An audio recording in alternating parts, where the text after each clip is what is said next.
ಎಲ್ರಿಗೂ ನಮಸ್ಕಾರ. ನಾನು ನಿಮ್ಮ ಪ್ರೀತಿ ಕೃಷ್ಣ ಮಾತಾಡ್ತಾ ಇರೋದು. ಪ್ರೀತಿ ಕೃಷ್ಣ ಲಾಗಿಗೆ ಸುಸ್ವಾಗತ. ಇಲ್ಲಿ ನಿನ್ನೆ ಮತ್ತು ಕಳೆದ ಸಂಚಿಕೆಯಲ್ಲಿ ನಾವು ತೆಗೆದುಕೊಂಡು ಬಂತಹ ಟಾಪಿಕ್ಕನ್ನು ಮಾನಸಿಕ ಒತ್ತಡದ ಸಣ್ಣ ಸಣ್ಣ ವಿಚಾರಗಳನ್ನು ಇಲ್ಲಿ ನಾವು ಪ್ರಸ್ತಾಪ ಮಾಡಿದ್ವಿ. ಅದನ್ನು ತುಂಬ ಜನ ಇಷ್ಟಪಟ್ಟಿದ್ದೀರಾ. ಎಲ್ಲರಿಗೂ ಕೂಡ ಧನ್ಯವಾದಗಳು. ಸೊ ಇವತ್ತು ನಾವು ತೆಗೆದುಕೊಂಡು ಬಂದಿರುವಂತಹ ಒಂದು ಟಾಪಿಕ್ ಅಂತ ಅಂದರೆ, ಕಳೆದ ನಮ್ಮ ಆಧ್ಯಾತ್ಮಿಕ ತರಗತಿನಲ್ಲಿ ಚರ್ಚೆ ಆಗಿರುವಂತಹ ಒಂದು ವಿಚಾರ. ಅದರಲ್ಲೂ ತುಂಬಾ ಎಲ್ಲರಿಗೂ ಕೂಡ ಅವಶ್ಯಕವಾಗಿರುವಂತಹ ವಿಚಾರ ಮತ್ತು ಎಲ್ಲರ ತಲೆಯಲ್ಲಿ ಓಡುವಂತಹ ವಿಚಾರ ಅಂತ ಅಂದರೆ, ನಮ್ಮನ್ನು ಬೇರೆಯವರು ಪ್ರೀತಿಸುವುದು ಕಡಿಮೆ ಆಗುತ್ತಿದೆ ಏಕೆ ಅಂದರೆ, ಬೇರೆಯವರು ನಮ್ಮನ್ನು ಐಡೆಂಟಿಫೈ ಮಾಡೋದಿಲ್ಲ, ಅಥವಾ ನಾವು ಎಷ್ಟೇ ಕಷ್ಟಪಟ್ಟರೂ, ನಾವು ಎಷ್ಟೇ ಅವ್ರಿಗೆ ಇಲ್ಲ ಅವ್ರ ಕಷ್ಟಗಳಿಗೆ ನಾವು ಜೊತೆ ಆಗ್ತೀವ, ಅಥವಾ ನಾವು ಎಷ್ಟು ಕೆಲಸಗಳನ್ನು ಮಾಡ್ತೀವಿ ಮತ್ತು ನಾವು ಅವ್ರ ಕಷ್ಟ ಅಂದರೆ ನಾವು ಫಸ್ಟ್ ಹೋಗಿ ನಿಂತ್ಕೊಳ್ತೀವಿ, ಆದರೂ ಆ ಸಮಯಕ್ಕೆ ಮಾತ್ರ ನಮ್ಮನ್ನು ಯೂಸ್ ಮಾಡ್ಕೊಳ್ತಾರೆ. ಅದಾದ ಮೇಲೆ ನಮ್ಮನ್ನು ಯಾಕೆ ಅವರು ತುಂಬಾ ಒಂದು ಕಡೆಗಣಿಸ್ತಾರೆ ಅನ್ನುವಂತಹ ಒಂದು ಟಾಪಿಕನ್ನು ತೆಗೆದುಕೊಂಡಿದ್ವಿ. ಸೊ ಆ ಟಾಪಿಕನ್ನು ನಾವು ಇಲ್ಲಿ ಚರ್ಚೆ ಮಾಡ್ತಾ ಇದ್ದೀವಿ.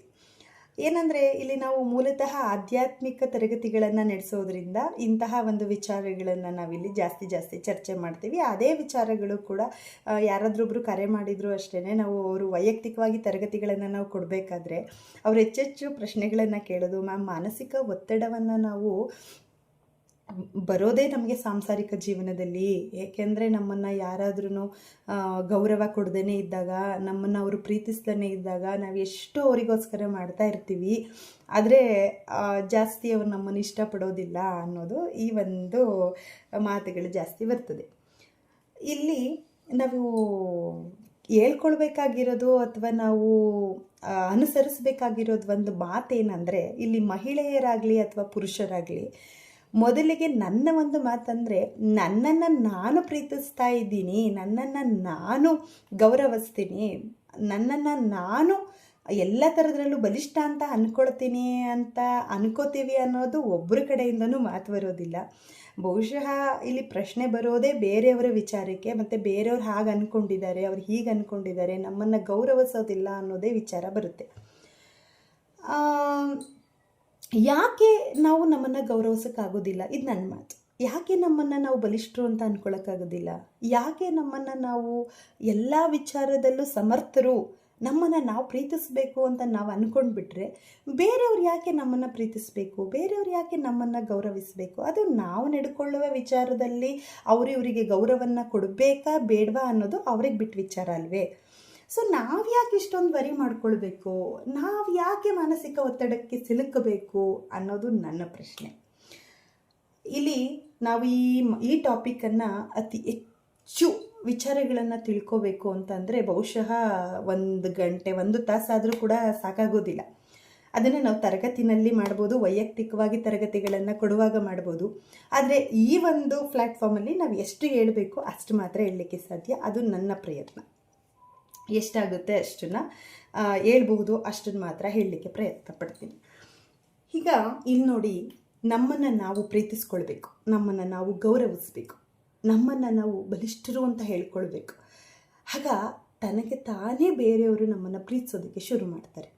ಹಾಗಾಗಿ ನಮ್ಮನ್ನು ನಾವು ಹೇಗೆ ಇಂಪ್ರೂವ್ಮೆಂಟ್ ಮಾಡಿಕೊಳ್ಬೇಕು, ನಮ್ಮ ಕೆಲಸಕ್ಕೆ ನಮ್ಮ ಒಂದು ಮಾನಸಿಕ ಒತ್ತಡಗಳನ್ನು ನಿವಾರಿಸ್ಕೊಂಡು ನಮ್ಮನ್ನು ನಾವು ಮುಂದೆ ತೆಗೆದುಕೊಂಡು ಹೋಗಬೇಕು ಹೊರತು ಮೂರನೇವರನ್ನು ತಂದು ನಮ್ಮ ಒಂದು ವಿಚಾರಗಳಿಗೆ ನಾವೇ ಅವರಿಗೆ ಒಂದು ಮುಂದೆ ಇಡಬಾರ್ದು. ನೋಡಿ, ನನ್ನನ್ನು ಗೌರವಿಸಿ, ನನ್ನನ್ನು ನೋಡಿ, ನನ್ನನ್ನು ಯಾಕೆ ನೀವು ಇದು ಮಾಡ್ತಾ ಇಲ್ಲ ಅಂತ ಪದೇ ನಾವು ಯಾಕೆ ಅವ್ರಿಗೆ ಹೇಳಬೇಕು? ಅದರ ಅವಶ್ಯಕತೆ ಏನಿದೆ? ಬೇಡ ಬಿಡಿ. ನಮ್ಮನ್ನವ್ರು ಪ್ರೀತಿಸ್ತಿಲ್ವಾ? ಬೇಡ, ಅವಶ್ಯಕತೆ ಏನಿದೆ ಅಲ್ವಾ? ಈಗ ನಾವು ಯಾರಿಗೋ ಗೌರವ ಕೊಡ್ತೀವಿ ಅಂದರೆ, ನಾವು ಯಾರನ್ನೋ ಒಂದು ಇನ್ಸ್ಪೈರ್ ಆಗಿ ತಗೋತೀವಿ ಅಂದರೆ, ನಾವು ಅವ್ರು ಮಾಡುವ ಕೆಲಸವನ್ನೇ ಏನಿದು ನೀನು ತುಂಬ ಚೆನ್ನಾಗಿ ಮಾಡಿದೆ ಅಂತ ಹೇಳಿದ್ರೆ, ಅದನ್ನು ನಮ್ಗೆ ಯಾರು ಹೇಳ್ಕೊಟ್ಟು ನಾವು ಅವ್ರಿಗೆ ಹೇಳೋದಿಲ್ಲ. ಬದಲಾಗಿ ನಮಗೆ ಅನಿಸಿಕೆ, ನಾವು ಅದನ್ನು ಹೇಳಿದ್ರೆ ಅವ್ರಿಗೆ ಖುಷಿ ಆಗುತ್ತೆ.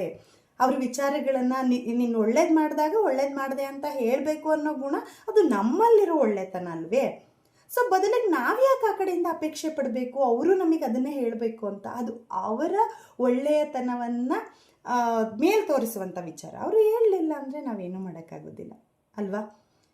ಸೊ ಹಾಗಾಗಿ ನಾನು ಹೇಳೋದಿಲ್ಲೇನೆಂದರೆ, ಮೊದಲಿಗೆ ನಾವು ಮಾಡೋ ಕೆಲಸಗಳನ್ನು ಪರ್ಫೆಕ್ಷನ್, ಇಷ್ಟೇ ಕೆಲಸವನ್ನು ಇಷ್ಟೇ ಸಮಯದಲ್ಲಿ ನಾವು ಇಷ್ಟೇ ಚೆನ್ನಾಗಿ ಮಾಡ್ತೀವಿ ಅನ್ನೋದಷ್ಟೇ ನಮ್ಮ ಥಾಟ್ಸ್ ಇರಬೇಕು.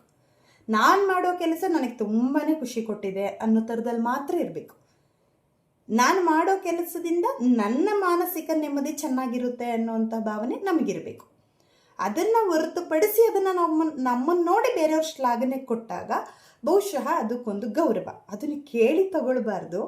ಅವರಿಗೆ ಕೊಟ್ಟಾಗ ನಾವು ಅದನ್ನು ತಲೆಗೂ ತಗೊಳ್ಬಾರ್ದು ಅನ್ನೋದು ನನ್ನ ಭಾವನೆ. ಅದು ನಿಮ್ಮ ವೈಯಕ್ತಿಕಕ್ಕೆ ಬಿಟ್ಟಂತಹ ವಿಚಾರ. ನಾನು ಹೇಳೋದೇನೆಂದರೆ, ಅವರು ಪ್ರಶಂಸೆ ಕೊಟ್ಟಾಗ ಹೌದು ನಾನೇನೋ ಮಾಡ್ತಾ ಇದ್ದೀನಿ ಬೇಷ್ ಅಂತ ಅಂದ್ಕೊಳ್ಳೋದಕ್ಕೆ ಒಂದು ಸಣ್ಣ ಕಾರಣ ಅಷ್ಟೇ. ಅದು ಇಲ್ಲ ನಾನು ಏನು ಮಾಡ್ತಿದ್ದೀನಿ ಅನ್ನೋದು ನನಗೆ ತುಂಬ ಚೆನ್ನಾಗಿ ಗೊತ್ತಲ್ವಾ? ನಾನು ಏನು ಮಾಡ್ತಿದ್ದೀನಿ ಅನ್ನೋದನ್ನು ನಾನು ತುಂಬ ಚೆನ್ನಾಗಿ ತಿಳ್ಕೊತಿದ್ದೀನಲ್ವಾ? ನನ್ನ ಮೇಲೆ ನನಗೆ ಪ್ರೌಡ್ ಇದೆ ಅಲ್ವಾ? ಮೂರನೇ ವ್ಯಕ್ತಿ ಯಾರು? ಮೂರನೇ ವ್ಯಕ್ತಿ ಯಾಕೆ? ಅದು ಯಾರೇ ಆದರೂ ಆಗಲಿ, ನಾನು ಕೇವಲ ಹೊರಗಿನವ್ರಿಗೆ ಮಾತಾಡ್ತಾ ಇಲ್ಲ.